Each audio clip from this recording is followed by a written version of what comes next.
कल्पना कीजिए आपकी सांसें बंद हो गई हैं, शरीर निष्क्रिय हो चुका है। आप अपने शरीर को नीचे देख रहे हैं, लेकिन अब आप उसमें नहीं हैं। आप अस्तित्व से निकलकर अनंत की ओर बढ़ चले हैं, लेकिन क्या सब कुछ खत्म हो गया? नहीं। अब असली यात्रा शुरू होती है, आत्मा की यात्रा। और इस यात्रा में आत्मा को भूख लगती है, प्यास लगती है, लेकिन ये भूख रोटी की नहीं होती और ये प्यास पानी की नहीं होती। तो फिर कैसी होती है भूख और प्यास? क्या आत्मा की भी कोई तृष्णा होती है मृत्यु के बाद? आज इस रहस्यमय और ज्ञानवर्धक कहानी में हम जानेंगे मृत्यु के बाद आत्मा की असली भूख और प्यास क्या होती है। यह कहानी है एक आत्मा की जिसकी भूख और प्यास ने समय, स्थान और मृत्यु की सीमाओं को लांघ दिया। कहानी शुरू होती है एक साधारण व्यक्ति सत्यनारायण से। उम्र 67 साल, धार्मिक, विनम्र और सादा जीवन जीने वाला। पर एक दिन अचानक हार्ट अटैक से उसकी मृत्यु हो जाती है। पर जब उसकी आंखें बंद हुई तब एक अजीब सी हल्की अनुभूति हुई। उसने देखा कि वह अपने शरीर को देख रहा है, लेकिन ऊपर से। वह बोल रहा था लेकिन कोई सुन नहीं रहा था। वह रो रहा था लेकिन कोई देख नहीं पा रहा था। क्या मैं मर गया? उसने खुद से पूछा। अब आत्मा उलझन में थी। वह सोच रही थी अब क्या होगा, कहाँ जाना है। और तभी उसकी अंतरात्मा में एक कंपन हुआ, एक क्षुधा, एक प्यास जो अब तक उसने कभी अनुभव नहीं की थी।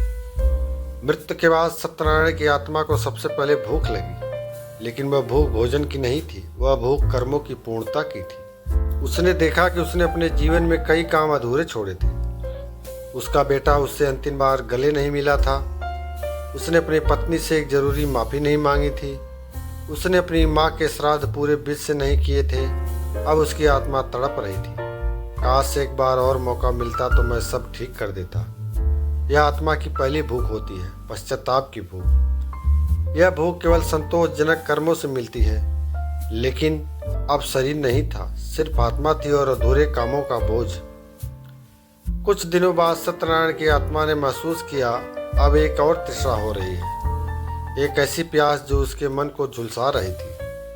वह प्यास थी सच्चे प्रेम की प्यास, जिस प्रेम को उसने कभी सही महसूस नहीं किया, जिसे उसने शब्दों में नहीं कहा और रिश्तों में नहीं निभाया। उसे याद आया उसने अपने छोटे भाई को बरसों से गले नहीं लगाया था। उसने कभी पत्नी से खुलकर प्रेम की अभिव्यक्ति नहीं की थी। वह अपनी बेटी को प्यारी कहकर कभी नहीं बुला पाया। अब आत्मा तड़प रही थी। आत्मा को अब यह एहसास हो रहा था कि सच्चा प्रेम कितना जरूरी होता है, क्योंकि मृत्यु के बाद सिर्फ वही साथ जाता है। अब सत्यनारायण की आत्मा को एक नई भूख ने घेर लिया। वह थी स्मरण की भूख। आत्मा चाहती थी कि परिवार वाले उसका स्मरण करें, श्राद्ध करें, पिंडदान करें और उसके नाम से दान करें। लेकिन आधुनिक परिवार इन बातों को भूल गया था।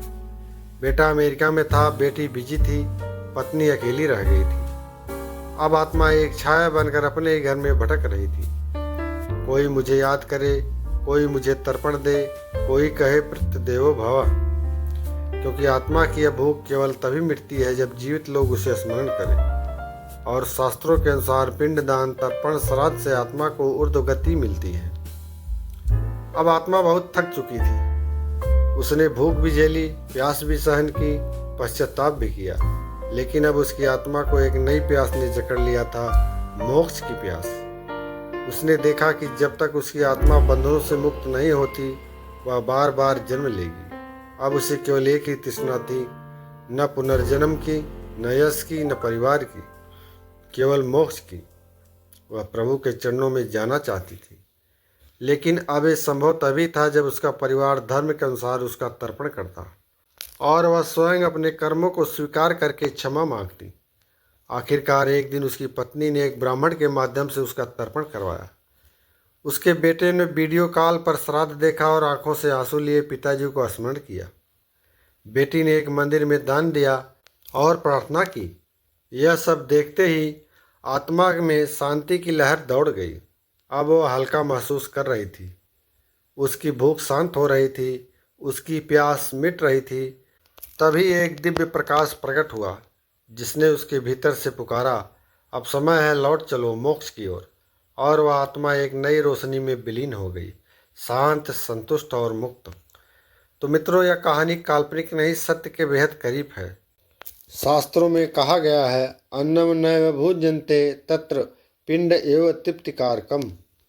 इसका मतलब मृत्यु के बाद आत्मा को भोजन की नहीं, कर्मों और स्मरण की आवश्यकता होती है। आत्मा की भूख होती है अधूरे कामों की पूर्तता, सच्चे प्रेम की अनुभूति, श्राद्ध और तर्पण से सम्मान और अंत में मोक्ष की प्राप्ति। इसलिए जब तक हम जीवित हैं, प्रेम करें, क्षमा करें, धर्म के अनुसार जीवन जिएं और पूर्वजों को सच्ची श्रद्धांजलि दें, क्योंकि मृत्यु के बाद भूख होती है, भूख सम्मान की, स्मरण की और मोक्ष की। तो दोस्तों, अगर आपको वीडियो अच्छा लगा हो तो हमारे चैनल पुराना को लाइक करें, सब्सक्राइब करें, शेयर करें। मिलेंगे अगले वीडियो में, तब तक के लिए जय श्री राम।